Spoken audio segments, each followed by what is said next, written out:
안녕하세요. 오늘도 사연살롱을 찾아주셔서 감사합니다. 저는 오랜 세월 동안 가장 가까운 사람들에게 고통을 받다가 얼마 전 제대로 된 시원한 복수를 했던 사람입니다. 제 다사다난했던 인생에서 처음으로 제가 직접 이렇게 사이다처럼 마음이 뻥 뚫리는 행동을 한 적이 처음이라 아직도 많이 들뜨네요. 이 신나는 기분이 가라앉기 전에 최대한 많은 사람들에게 제 이야기를 들려드리고 싶은 마음에 이렇게 글을 쓰게 되었답니다. 요즘 젊은 여자분들은 아마 이해 못할 거예요. 요즘은 세상이 많이 바뀌어서 시어머니가 며느리 눈치도 보고 그런다지만 저희 때는 그런 건 꿈도 못 꿨잖아요. 제가 딱 그랬어요. 제가 남편과 결혼을 할 시절만 해도 아직까지 여자는 시집가면 출가 외인이라고 친정에서도 연을 끊다시피 했던 가족들이 많았던 때였어요. 저희 친정은 남자 어른들이 유난히도 가부장적이고 보수적이었기에 어려서부터 저는 저희 가족들이 전혀 의지가 되지 않았답니다. 제 힘으로 낮에는 공장에서 일하고 저녁에는 졸음을 참아가며 공부를 해서 그 시절에 대학까지 나오게 되었죠. 친정집이 그래도 형편이 좀 되는 집안이라 소녀가장 노릇을 시켜주지 않았다는 게 도움이라면 큰 도움이긴 했어요. 그렇게 공부에 매진해 대학도 나오고 남편도 만나 결혼을 했는데 사실 제가 시집 온다고 할 때부터 저희 시댁이 절 좋아했을 리가 없었습니다. 시어머니와 시누이는 입만 열면 쥐뿔도 없는 며느리가 들어왔다며 비아냥거리곤 했어요. 이게 뭐냐? 지금 생선 대가리까지 우리 보고 먹으라는 거야? 네가 없이 산다고 우리 집안도 없는 집안인 줄 아나? 이건 네 밥그릇으로 치워. 거지도 아니고. 너 아니면 누가 이딴 거 먹니? 제가 먹을게요, 어머님. 죄송합니다. 얼씨구, 국은 또 왜 이렇게 짜? 너 지금 우리한테 시위하는 거야? 아니면 없이 살아서 소금물이라도 먹던 버릇이 여기서도 나오는 거야? 아무리 없이 살아도 그렇지 누가 소금물을 반찬으로 먹어. 엄마도 참. 향, 얘가 맛을 모르나 보지. 이런 밥상을 얼마나 먹어봤겠어. 국이 짜서 죄송해요. 그렇지만 저희 친정도 가난하진 않았어요. 저희 집안에서는 간을 세게 해서 먹는 편이었어서 그래요. 생선도 전부 다 먹었고요. 이게 어디서 어른한테 눈 똑바로 뜨고 말대꾸야. 이런 식의 대화가 매번 식사 때마다 끊이질 않았어요. 그리고 두 사람은 제 머리며 옷, 얼굴 생김새까지 틈만 나면 촌스럽고 거지 같다고 놀려댔죠. 걸레질 하나만 못해도 멍청하다는 소리를 해댔고요. 시댁은 시어머니가 어려서부터 형편이 좋은 집안 딸이었기 때문에 그 윗세대에서 물려받은 유산만 해도 꽤 많았어요. 다른 남자 형제들에 비해 적게 받은 거였는데도 서울 한복판에 3층짜리 전원주택을 가질 만큼은 되었죠. 그런 집안에 제가 딸랑 제 몸뚱아리 하나만 갖고 들어갔으니 제가 싫은 것도 어느 정도는 이해가 가긴 했죠. 게다가 시아버지는 제가 결혼하기도 훨씬 더 전에 돌아가시고 남편은 중견기업에서 월급을 받으며 일했기에 시어머니는 제가 나타나기 전에도 이미 불만이 쌓여있는 상태였어요. 물론 평범한 남들과 비교하자면 남편이 잘 버는 편이었는데도 시어머니 기준으론 한참이나 부족해 보였던 거죠. 상대적으로 경제력이 부족하다고 느낀 저희 부부는 시댁에 살고 있었는데 저는 시집살이가 고될 때마다 더 열심히 공부를 했어요. 얼른 돈을 벌어 저희만의 집을 구하고 싶었거든요. 하지만 두 사람은 제가 시집 와서도 공부하는 것도 못 견디게 싫어했답니다. 조금이라도 방해하지 않으면 병이라도 나는 듯이 열과 성을 다해 절 괴롭히곤 했죠. 야, 너 이 시간에 어딜 가? 어제 말씀드렸다시피 오늘 교생 실습이 있어서요. 학교가 좀 멀어서 지금 출발해야 늦지 않을 것 같아요. 미친 거 아니야? 내가 어제 말한 건 귀등으로도 안 들었어? 오늘 인천에 약속 있다고 했잖아. 그 얘기 하신 건 들었지만 저한테 태워달라고 하시진 않았잖아요. 전 엊그제 제 일정을 미리 말씀드렸으니 당연히 혼자 가시는 줄 알았죠. 어머 얘 봐. 그럼 당연히 네가 태워주는 거지. 그럼 내가 버스 타고 지하철 타고 빙빙 돌아가야겠어? 넌 어쩜 그렇게 눈치도 센스도 없냐? 하지만 그러면 학교에 너무 늦게 출근하게 되는데요.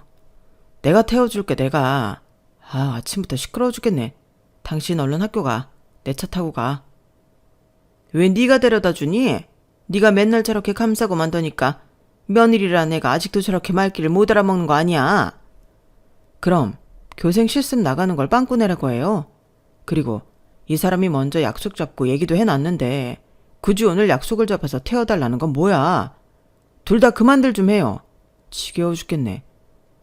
그리고 시어머니와 시누이가 절 괴롭힐 때마다 남편은 항상 나서서 제 편이 되어주었고요.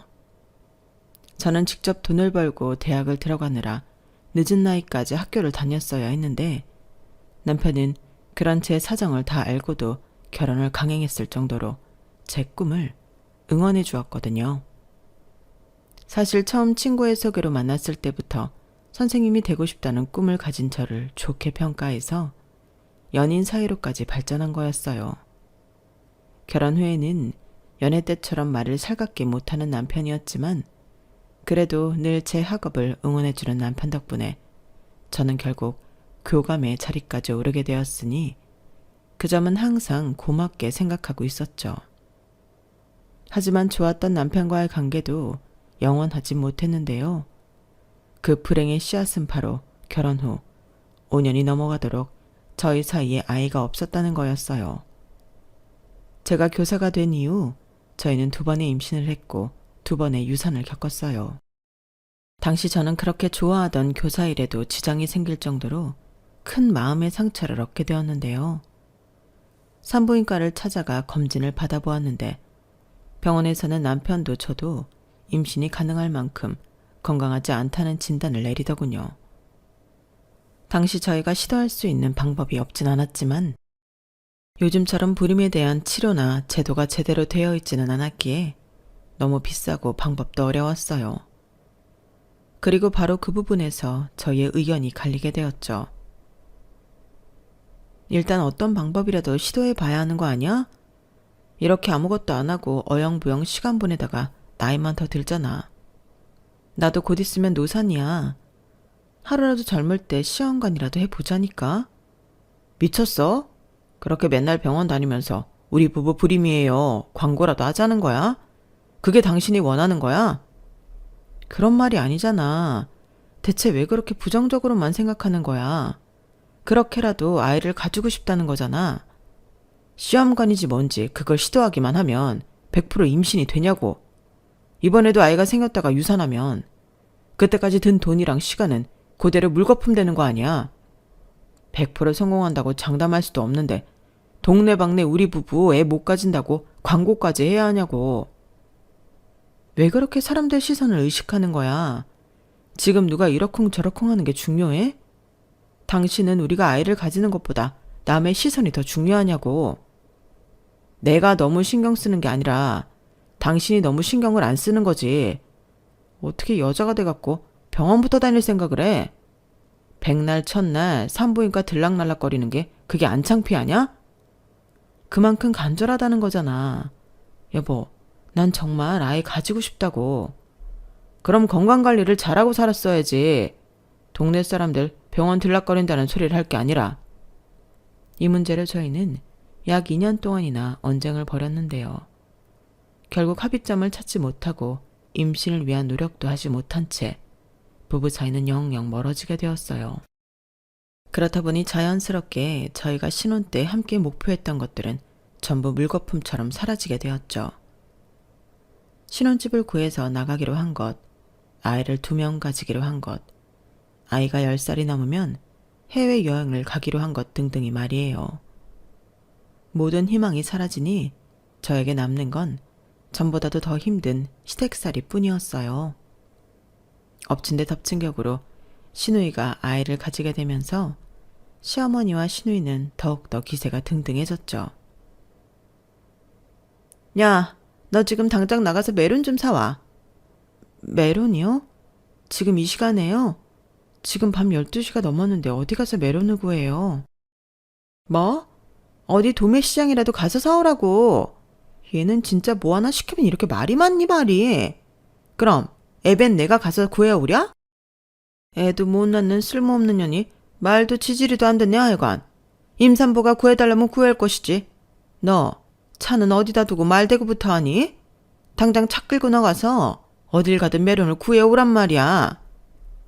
신우이는 매번 이런 말도 안 되는 요구를 하면서 절 괴롭히곤 했어요. 시어머니는 그럴 때마다 옆에서 옳았구나 하고 맞장구를 쳐주었고요.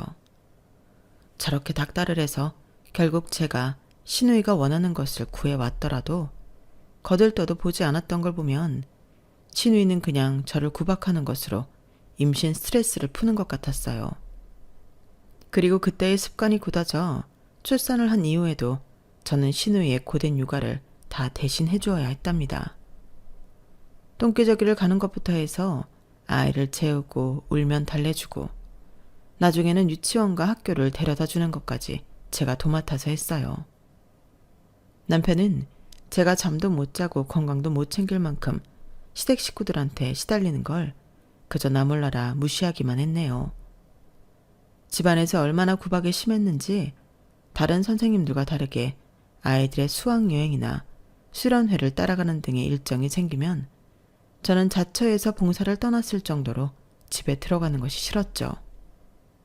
하지만 그 오랜 세월 동안 시댁 식구들의 구박에 제대로 반항하지 못했던 건 제 스스로도 아이를 낳지 못하는 자신이 싫었기 때문이었습니다. 저는 늘 다정한 엄마가 되는 것을 꿈꿔왔는데 제 꿈을 짓밟은 건 다름 아닌 제 자신이었으니까요. 지금 돌이켜 생각해보면 이렇게 자존감이 낮아지고 스스로 자책하는 생각들만 가득해지게 된 건 시댁 식구들의 지속적인 가스라이팅 때문이었던 것 같아요. 제게 무능하고 여자 노릇 못하고 멍청하다는 얘기를 귀에 딱지가 생길 정도로 해댔으니까요.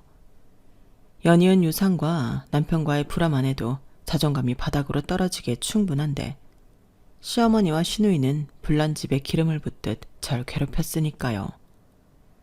그렇게 10년 가까이 지났을까요?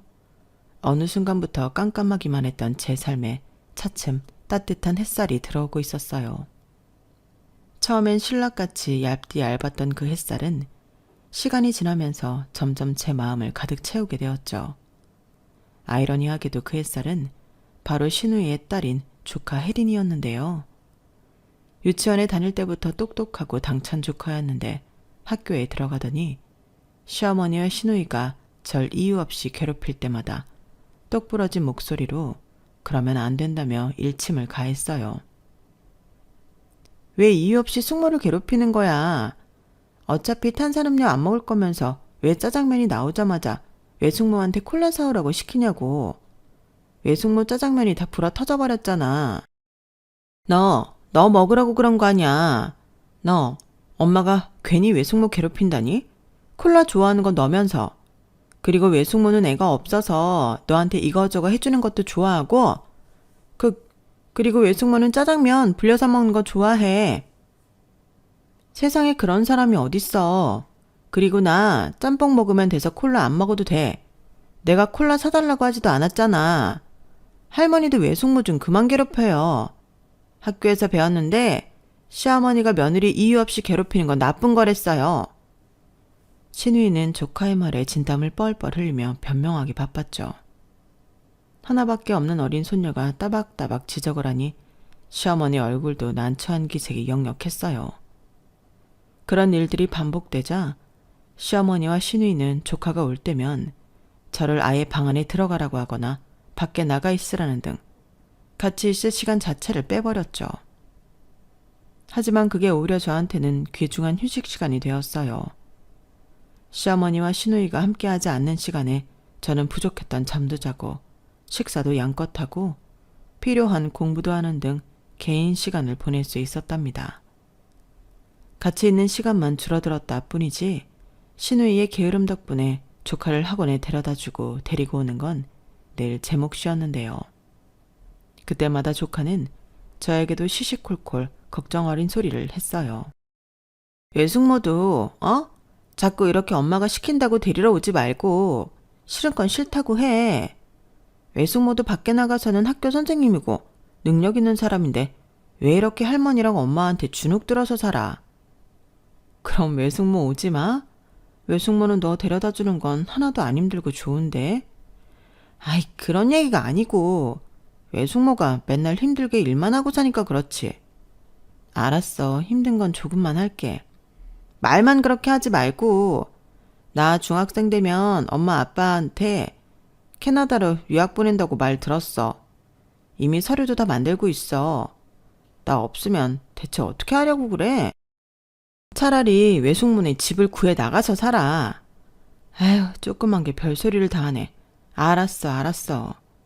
자꾸 외숙모가 아무 말도 안 하고 다 해주니까 그래도 되는 줄 아는 거라고. 아유, 속 터져. 사람이 죽으라는 법은 없다고. 남편 대신 절 이렇게나 응원해주는 사람이 생길 줄 누가 알았겠나요. 어려서부터 제 엄마인 시누이보다 제 손을 훨씬 많이 타고 자란 조카는 유학길에 오르기 전까지 든든한 제 편이 되어주었고, 그런 조카 덕분에 저도 조금씩 생각이 바뀌게 되었어요. 조카가 캐나다로 떠난 이후에는 대놓고 반항을 한 것까진 아니었지만 시어머니와 시누이의 신년 노릇을 하는 것보다는 제 일에 더 집중하기 위해 최대한 시간을 확보하기 시작했어요. 교사로서 들어야 하는 것 이상의 교육을 듣기도 하고 필요한 경우에는 시댁 식구들의 연락을 잠시 피하기도 했죠. 그것만으로도 숨 쉴 구멍이 생겼어요. 제가 조금씩 눈에서 멀어지자 시어머니랑 시누이도 어느 순간 그런 저에게 적응을 했는지 예전보다는 덜 괴롭히기도 했고요. 제가 나름의 반항을 하기 전에는 조카의 말처럼 제가 시댁 식구들이 뭔 말을 하던 구분구분 다 해주니 점점 더 심하게 대했던 거죠. 그렇게 저는 남편의 외면과 시댁의 괄시를 어느 정도 무시하는 법을 터득하고 제 삶을 작게라도 꾸려나가고 살았어요. 제 팔뚝만 하던 조카가 다 자라 대학교를 졸업하고 한국으로 돌아와 어엿한 직장인이 될 때까지요. 사회초년생인 조카에게 여러 선물을 사주었을 때는 그때까지 경제적으로 여유가 생길 만큼 열심히 살아온 제 자신이 뿌듯하기도 했어요. 물론 훌쩍 큰 조카가 몇 년 만에 한국에 왔을 때는 제가 키운 딸이 온 것처럼 눈물이 왈칵 쏟아졌죠. 조카도 보고 싶었다며 눈물을 글썽였고요. 남편과 시어머니 시누이가 똥 씹은 표정으로 절 쳐다보긴 했지만 그때만큼은 누구의 눈치도 보지 않고 조카와 안부를 나눴답니다. 그런데 오랜 외국 생활을 마치고 한국으로 돌아온 조카로 인해 저희 가족은 또 한 번 커다란 변화를 맞이하게 되었어요. 거의 10년 동안이나 한국에 없던 조카는 한 번씩 외할머니 집, 저에게는 시어머니 집으로 올 때마다 눈살을 찌푸린 것이었는데요. 예전처럼 조카 앞에서도 저한테 이래라 저래라 하며 심부름을 시키거나 일부러 골탕 먹이지는 않았지만 여전히 가족 모임에서 요리부터 설거지, 청소까지 모든 일을 도맡아 하는 건 저 혼자였기 때문이에요. 사실 저도 그런 생활에 익숙해진 데다가 이젠 아무도 못된 말을 걸지 않아서 편하다는 생각까지 했는데 조카가 보기엔 아니었나 봅니다. 누가 시키지 않아도 식사를 마치자마자 저와 함께 상을 치우기 시작해 시어머니와 시누이를 멈칫하게 만들더니 외숙모 설거지하게 냅두고 거실로 나오라는 시어머니의 말에 정면으로 반박한 거였어요. 전 외숙모 도와주고 싶은데요. 왜 당연하게 외숙모 혼자 설거지하고 나머지 가족들은 TV 앞에 널브러지는 거예요? 오늘 장 봐와서 요리하고 상 차린 것도 외숙모인데 상 치우고 설거지하는 것도 외숙모 혼자 하는 건 너무한 거 아니에요? 요즘 시대가 어떤 시대인데 어떻게 다들 숟가락 하나 치워주는 사람 없이 그냥 내버려두고 소파로 갈 수가 있어요. 원래 가족 모임 때는 그런 거다. 너희 외숙모도 우리 가족한테 받은 거 많아. 오늘은 이제 막 취직한 네가 주인공이니까 손에 물 묻히지 말고 와서 얘기 좀 나누자는 거다. 아유, 그래. 혜린이 너 좀 그만 따져라. 엄마도 아빠네 집 가면 일하잖아. 원래 다 그런 거야. 얼른 외할머니 말 좀 들어. 엄마가 무슨 일을 해? 할머니 집 가서도 죄다 근처에서 외식하거나 배달시켜 먹으면서. 얘는 엄마도 너희 할머니 말에는 내내 하잖아. 시끄럽고 그만 좀 거실로 가 앉아 좀. 싫어. 다들 너무 부당한 것 같아. 나라도 외숙모 도와줄래. 그래야 마음이 편하겠어. 엄마는 내가 나중에 시집가도 혼자서 7인분 요리 다 하고 치우고 설거지에 청소까지 하면 좋겠어? 할머니도 제가 그랬으면 좋겠어요? 조카의 허를 찌르는 질문에 결국 시어머니와 시누이는 또다시 아무 말도 못했어요. 그러자 곁에 있던 제 남편이 혀를 끌끌 차며 조카한테 한 소리 하는 겁니다. 어른들한테 그만 좀 떽떽거려라. 넌 무슨 여자애가 돼가지고 뭐 하나 그냥 넘어가는 법이 없냐? 너희 엄마 아빠가 너 그렇게 대바라지라고 뼈 빠지게 돈 벌어서 유학생활 시켜준 줄 알아? 내가 이렇게 말할 게 아니라 삼촌이 먼저 외숙모 편 들어줬어야 하는 거 아니야? 외숙모 남편은 삼촌이잖아. 근데 왜 삼촌도 외숙모를 괴롭혀? 나이도 외숙모가 삼촌보다 훨씬 어린데 그럴수록 잘해줘야지. 새파랗게 어린 게 뭘 안다고 어른들 사정이 이래라 저래라는 거냐? 이게 아주 오냐오냐 해주니까. 태준이 너 그만해라. 하나뿐인 귀한 손녀한테 뭐 하는 거냐? 그래. 혼을 내도 내가 하지. 네가 뭔데 내 딸한테 이래라 저래라야. 밥 다 먹었으면 나가. 남편의 목소리가 커지자 시어머니와 시누이가 동시에 화를 버럭 냈어요.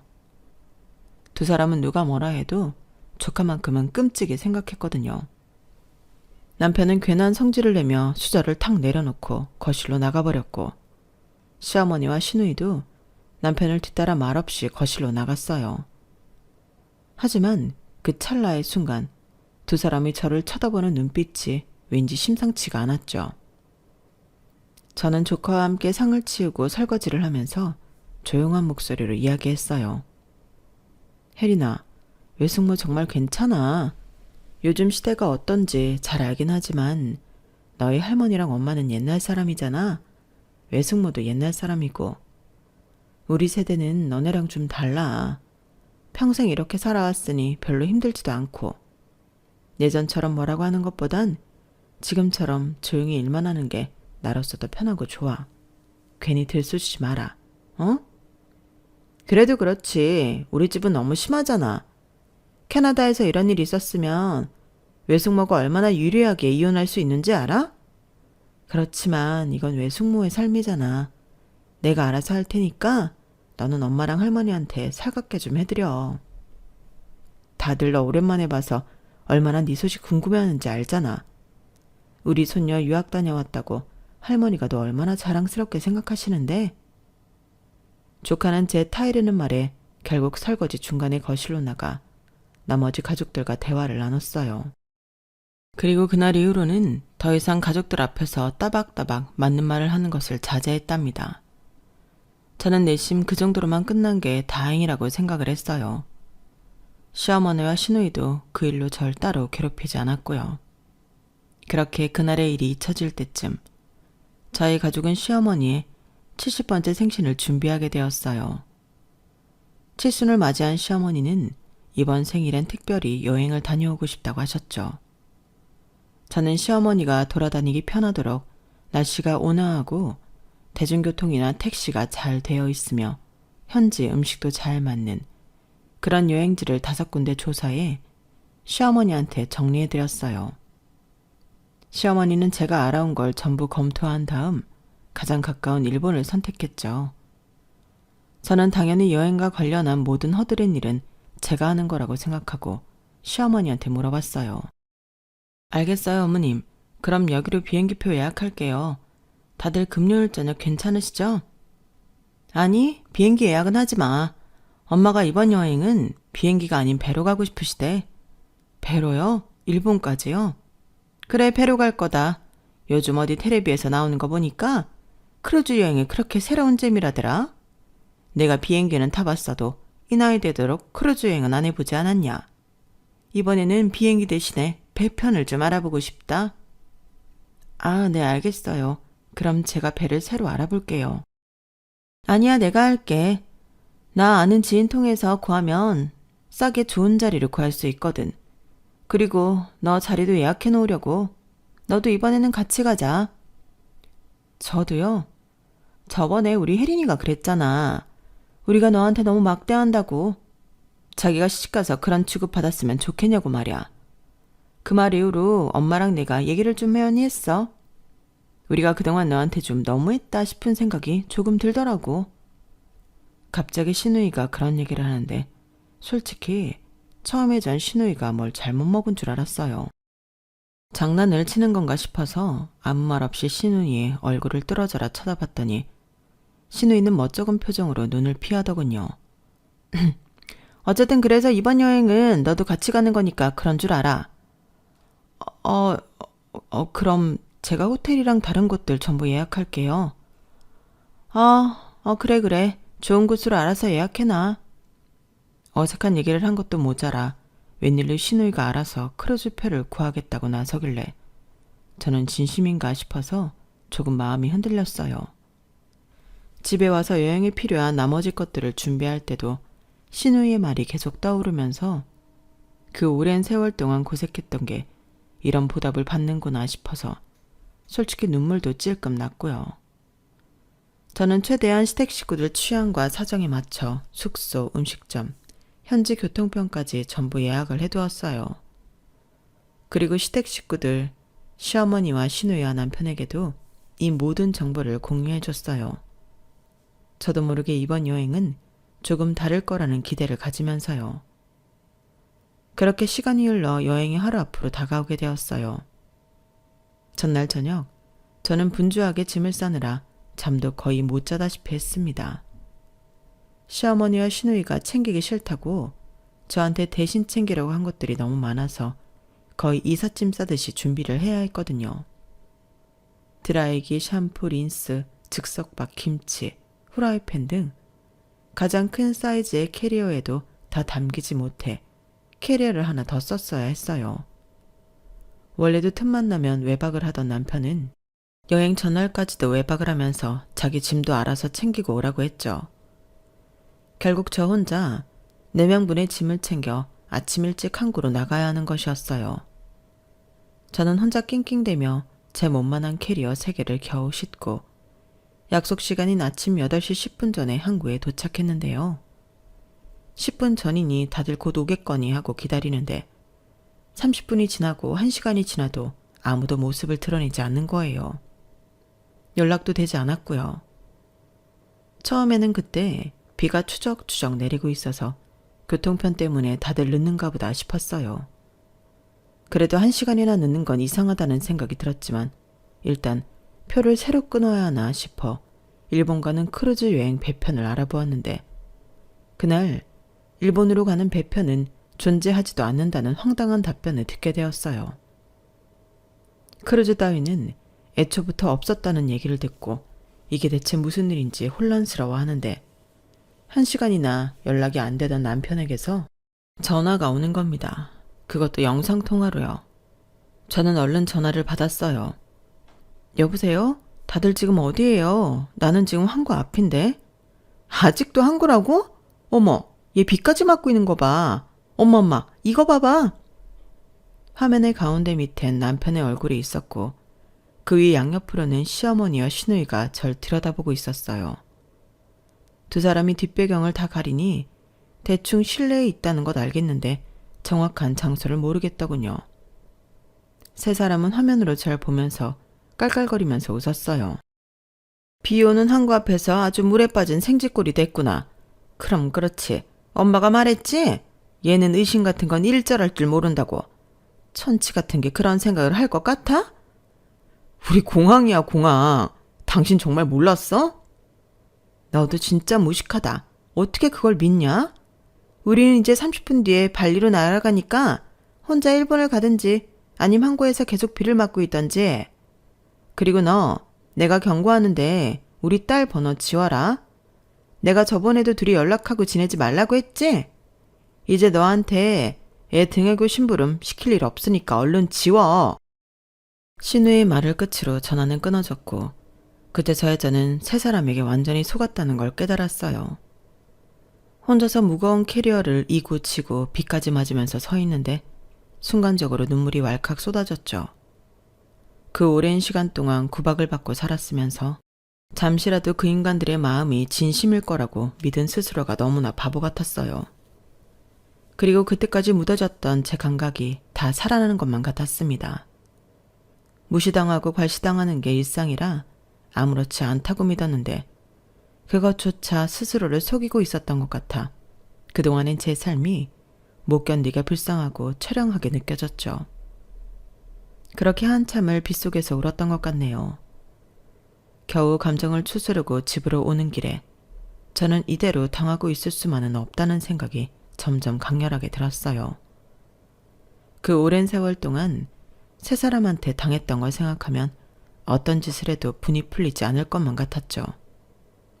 집에 와서 따뜻한 물에 몸을 담그고 생각하다가 불현듯 좋은 아이디어가 떠올랐어요. 제가 이 집에서 온갖 허드렛 일을 하던 기간이 워낙 오래되다 보니 생각하면 생각할수록 제가 알고 있는 시댁 식구들의 약점이 많더라고요. 게다가 그날 이후로 일주일 동안이나 시댁에는 저 혼자였고요. 저는 일도 잠시 잊을 만큼 열심히 복수를 준비하기 시작했습니다. 여자가 한을 품으면 온유월에도 서리가 내린댔는데 그걸 직접 시댁 식구들한테 느끼게 해줄 참이었어요. 일주일은 빠르게 흘러 어느새 시댁 식구들이 귀국하는 날이 되었어요. 저는 일찍이 공항에 나가 입국하던 시댁 식구들을 기다리고 있었어요. 입국장을 나오던 시댁 식구들은 차키를 들고 기다리고 있는 절 발견하고는 어떻게 알고 왔냐며 살짝 의아한 말투로 질문을 던지더군요. 자기들이 일주일 전에 저지른 짓은 이미 다 잊은 것 같았죠. 저는 평소와 똑같은 말투로 그럼 내가 짐을 나르러 오지 어떻게 왔겠냐며 대꾸했고 귀국 일정은 신우이가 은연중에 얘기를 했다고 둘러댔어요. 실제로는 신우이의 컴퓨터로 들어가 예약 내역을 확인해서 알아낸 것이었지만 신우이는 내가 그랬었나? 라고 의심 없이 그 말을 믿으면서 당연하다는 듯 저에게 짐을 맡겼어요. 저는 자연스럽게 세 사람의 짐을 건네받으면서 말했죠. 저번에 말씀드렸던 칠순잔치 그거 지금 바로 가셔야 돼요. 칠순잔치? 그게 오늘이라고? 오늘이 토요일이잖아요. 다른 가족들 시간 맞추려면 주말밖에 없어서 오늘로 잡았어요. 저번에 말씀드리긴 했었는데 아무리 그래도 그렇지 네가 이 늙은이를 죽이려는 거야? 어떻게 비행기 타자마자 바로 칠순잔치를 가라는 거야? 오늘이 아니면 다음 주를 미루거나 저번 주로 땡겼어야 했는데 어머님이 그건 싫으시다고 오케이 하셨어요. 내가 그랬던가? 뭐 아무렴 어때 엄마. 그냥 가자. 엄마 발리에서 산 그 원피스 그거 입자.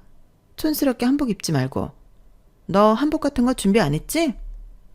준비했는데 그냥 안 입는다고 다시 연락드릴게요.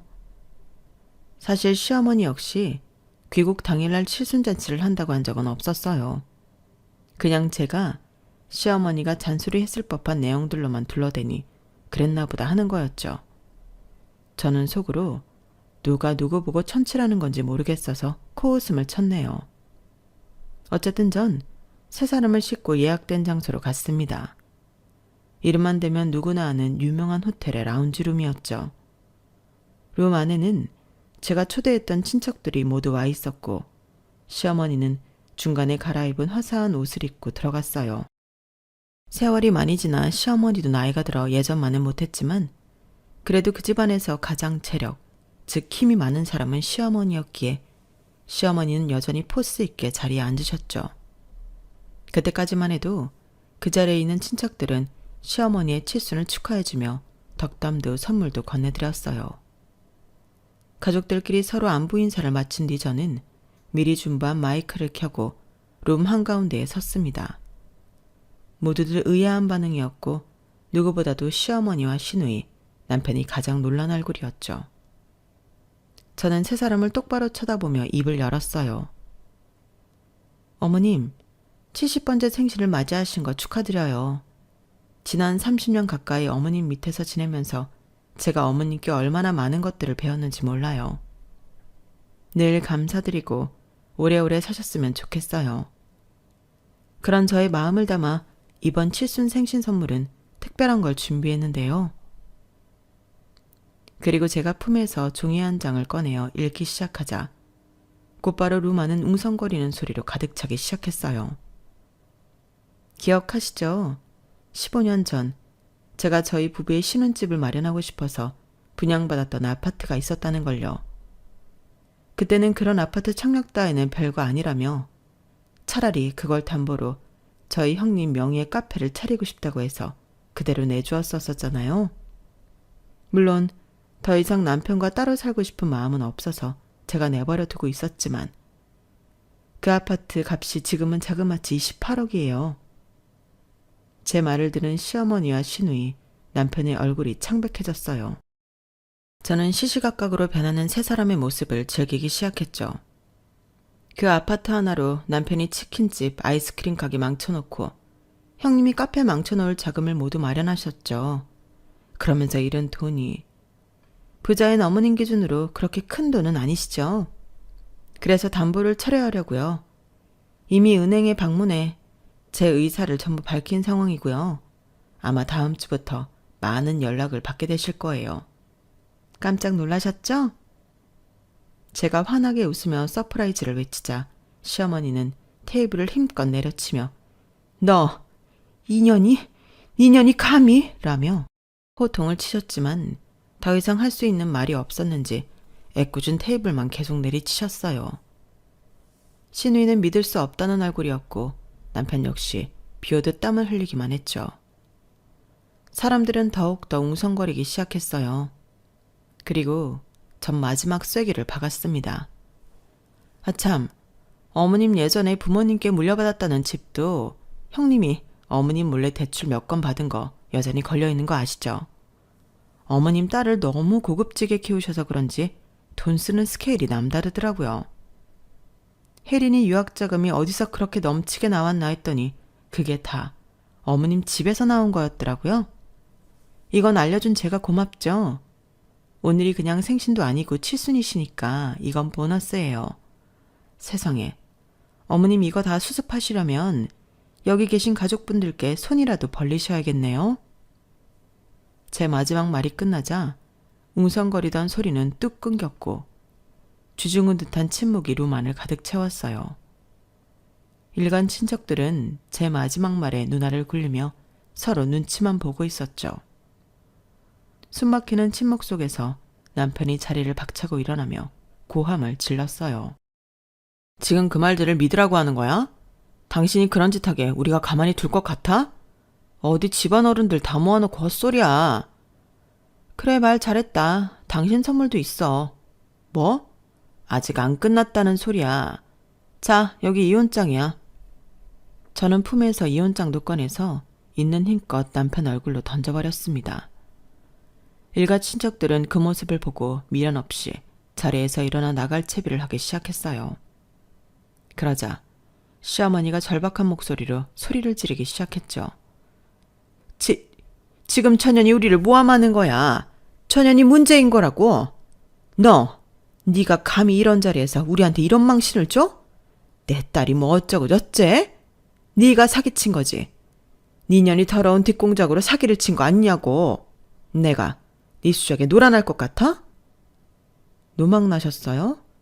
당신들이 사람 하나 바보 천치로 만들어 놓고 좋다고 낄낄거리며 여행 가 있는 동안 이미 모든 법적인 조치는 끝났어요. 당신들이 그동안 저지른 잘못이 한두 개가 아니라서 일주일이면 빠듯하더라고요. 그리고 아직 담보 철회하고 이혼하는 것까지만 알려드렸죠. 당신들도 그동안 날 괴롭힌 증거가 차고 넘쳐. 내가 그 보상 10원 한 장까지 싹싹 긁어서 받을 테니까 길거리에 나앉을 준비나 해요. 저는 그 말을 끝으로 자리를 뜨는 친척들을 따라서 그곳을 나와버렸어요. 제 말이 끝나기도 전에 이미 시어머니는 시누이를 죽일 듯이 노려보고 있었고 시누이 역시 남편에게 마누라 관리 하나 못한다며 짜증을 내더군요.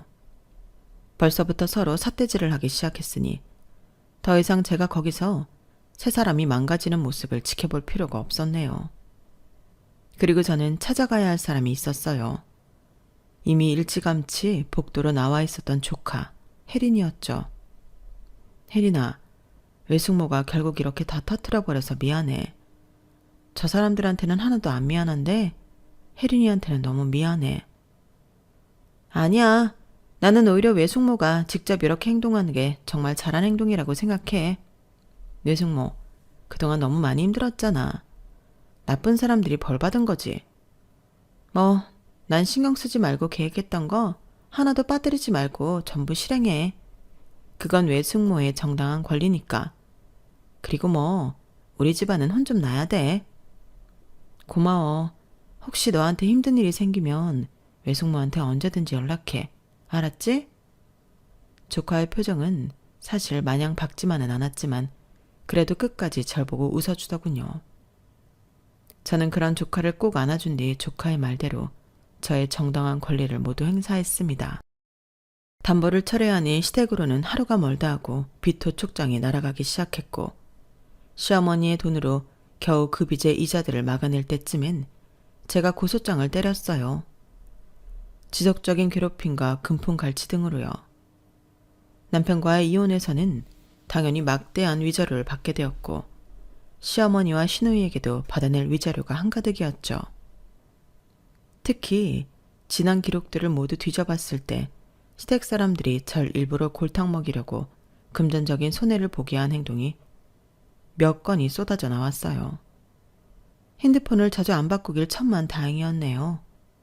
가뜩이나 밀려드는 빚독촉 때문에 정신도 없는데 제 고소까지 덮치니 시댁은 정신을 못 차리고 휘청였죠. 뒤늦게라도 정신을 좀 차렸는지 시댁 식구들은 저한테 연락해서 울고 불며 미안하다고 빌기 시작했습니다. 저는 그들이 평소에 저에게 그래왔듯이 들은 채도 안 하고 무시해버렸고요. 그 사람들이 나락을 가는 동안 전 제 아파트에서 편하게 쉬고 있었어요. 그동안 제 아파트는 세를 놓고 있었는데 하늘이 도우시는 건지 세입자들이 마침 재계약을 안 하고 집을 비운 상태였거든요. 그래서 가족들이 여행을 갔을 때 제 짐들을 모두 옮겨놓은 상태였죠. 하루 종일 가족들의 뒤치다꺼리를 하지 않고 온전히 제 시간을 가진다는 것은 생각보다도 훨씬 평화롭고 행복했어요. 시댁으로부터 하나 둘씩 입금이 되어야 할 돈이 들어올 때쯤엔 저는 안식년을 선언하고 잠시 휴양지로 여행을 떠났답니다. 드넓은 자연을 보면서 제 지난 삶을 되돌아보았죠. 스스로가 바보 같게 느껴지기도 하고 또 힘든 일들이 떠올라 목이 메이기도 했지만 그런 상황 속에서도 제 자신을 돌보기 위해 노력하면서 이룬 것들이 스스로 대견하다는 생각도 들었죠. 그리고 결과적으로는 절 괴롭혔던 그 인간들에게 제대로 된 복수에 성공했으니 저라는 사람이 마냥 바보는 아니었더라고요. 지금은 여행을 다녀와 아침에는 요가를 하고 유기농 건강식만 직접 만들어 먹으면서 평화로운 시간을 보내고 있답니다. 조카와는 아직도 자주 연락하며 지내고 있고요. 저는 이제야 제 삶이 더없이 만족스럽고 행복해요.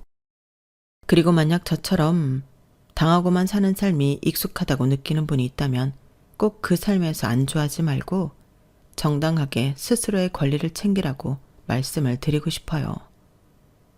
제 이야기는 여기까지랍니다. 긴 얘기 들어주셔서 감사해요. 다들 행복한 하루하루 보내시길 바랍니다. 여러분, 사연 댓글에 응원과 현명한 조언 부탁드려요.